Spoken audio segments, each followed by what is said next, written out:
আমায় ডাকছো? তুমি কি গো, সকালে উঠে একটু ঠাকুর দেবতার নাম করছি, তুমি আমার ঝাঁটা দেখালে? উঠুন ঝাড় দিচ্ছিলাম, তো হাতে ঝাঁটা থাকবে না তো কি রজনীগন্ধা স্টিক থাকবে? আগে মশারি তুলে বিছানাপত্র ঝেড়ে তারপর ঘর ঝাঁট দিয়ে তারপর আমার জন্য 1 কাপ গরম চা, একটু আদা দিস। কাল রাতে হঠাৎ ঠান্ডা লেগে গেছে, গলাটা কেমন ব্যথা ব্যথা করছে। তোমাদের সংসারে কেন যে আমি মা দুর্গা হয়ে জন্মালাম না?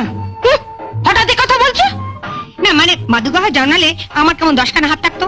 একখানা হাতে তোমার মশারি তুলতাম, আরেকখানাতে তোমার বিছানার চাদর পাল্টে দিতাম, আরেকখানা হাতে ঝাড় দিতাম, আরেকখানাতে মানে আদা আদা থেতলাতাম। শুনলে না, দাদা বললো আদা দিয়ে চা করে নিয়ে। আদাটা আগে না থেতলালে চাটা করবো কি করে? আগে থেতলাবো না ঝাঁটাবো? ঝাঁটাবে মানে মানে আগে উঠোতে ঝাঁট দিয়ে দেবো না দাদার জন্য আদা থেতলে চা করেন? তোমার যা ইচ্ছে তাই করো, মেয়ে হয়েছে একখানা। আরে বরঞ্চ ঝাঁটাই। তুমি আমার পূজা রেগে আছো, সব কাজ ফেলে দাদার